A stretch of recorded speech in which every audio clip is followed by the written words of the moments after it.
Hello, boys and girls. This is Miss Cain here, and I am so sorry that it has been so long. It's amazing when you have all of your time, at home to manage and the struggle to actually manage and balance everything. So I'm here for you guys today, and I'm actually going to do 2 or 3 chapters today, but not all at once. So I'm only going to introduce you to one pet today just to keep that under control.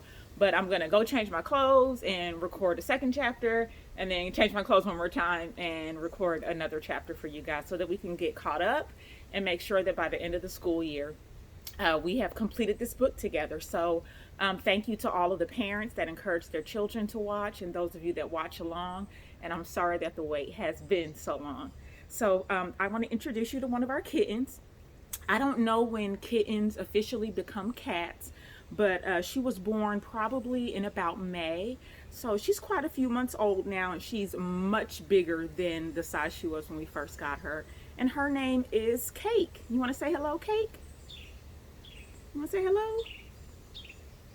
Right now, we're calling her Dookie Cakes because she likes to poop in places that she's not supposed to be. So, she's a real cute kitten, but she can be quite bothersome when she wants to be. Can't you, kitty kitty? Huh? So right now we're on my patio on the back of my bedroom, and I'm facing this way for a reason. It's because I'm still cleaning it up from the fall and winter, that it has gone unattended to. So this is the nicest corner that we have so far. But I thought it would be nice to read the story from outside. You can hear the squirrels and the birds. We've even got a woodpecker that often comes to visit us and pecks around in some of the trees out here. So we'll see how long Kate will stay on my lap while I'm reading. But I promise you, at some point, she's going to jump off my lap because she hears all the animals and things, and she's going to want to explore. As you can see from her looking, and you can't see it, but her nose is like she's sniffing around trying to figure out what she can get into. So without further ado, we're going to go ahead and start with Don't Feed the Geckos. So I believe we are on chapter 4. Now, feel free, to go back and review. Oh, let me let the airplane go by. I can hear it, but I can't see it.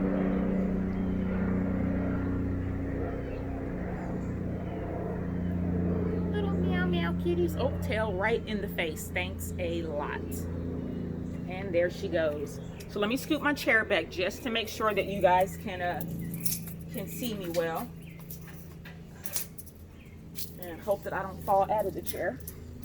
So so if you remember, we left off on chapter 3, and Bernardo had went upstairs, and he'd been upstairs a little bit too long for Carlos, and so he was going to go upstairs to use his mother's bathroom, but he really, we know what he really was going upstairs to do. So chapter 4, you can't feed a gecko popcorn. Carlos takes the stairs 2 at a time. He nearly bumps into Bernardo just as he reaches the landing. Bernardo smiles and reaches back as if to give Carlos a punch. Then he drops his hand and laughs.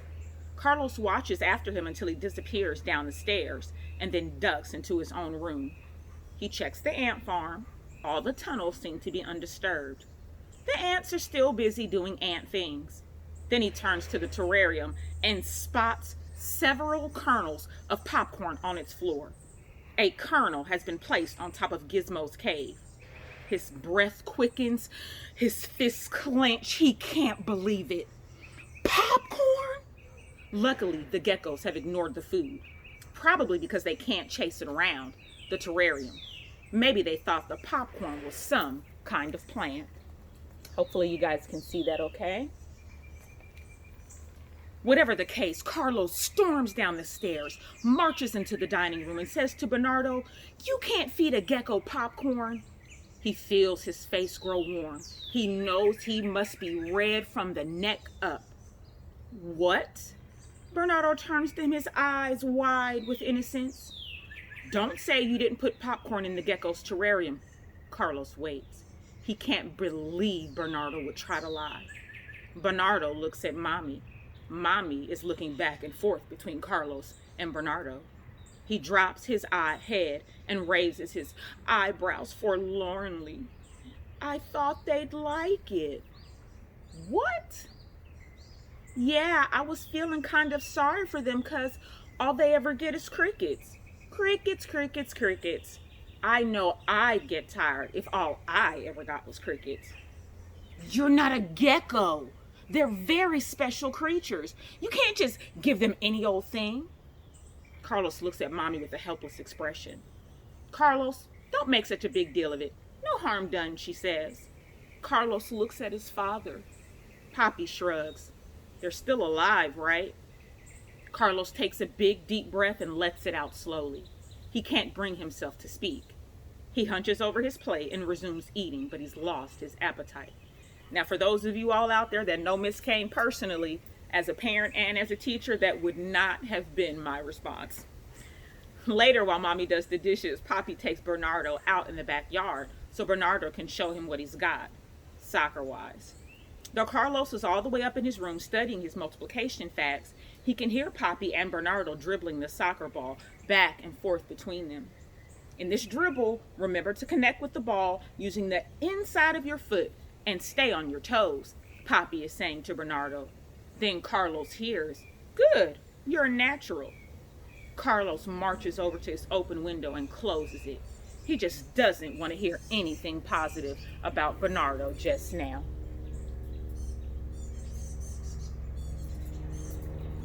Later, after homework in his shower, when Carlos gets going downstairs to get ice cream and watch basketball with Poppy, got a helicopter now.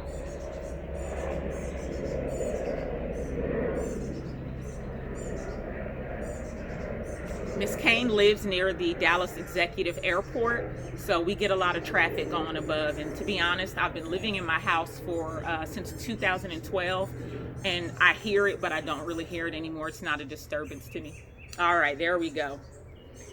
He hears Mommy saying to Bernardo, "Yeah, the team is kind of struggling right now, and I have a feeling you'll be a great addition." She and Poppy and Bernardo are sitting in front of the basketball game eating ice cream. Carlos doesn't get it. Is anyone going to notice that he's there? Even Issy, sitting cross-legged on the floor, doesn't look up from her coloring book. What's wrong with this family? And what does Mommy mean that the team's been struggling? He flops down into the easy chair facing the TV. He pokes out his lower lip a little bit, enough to let everyone know that he's still annoyed about the popcorn. The problem is, no one seems to notice. And now I want you guys to imagine right now, how do you think Carlos is feeling? Bernardo just won't go to sleep. He hasn't bothered. Oh, let me show you a picture of him sitting on the sofa. Like I said, I hope the angle is good, and I'll move it a little bit just to make sure you guys can see it.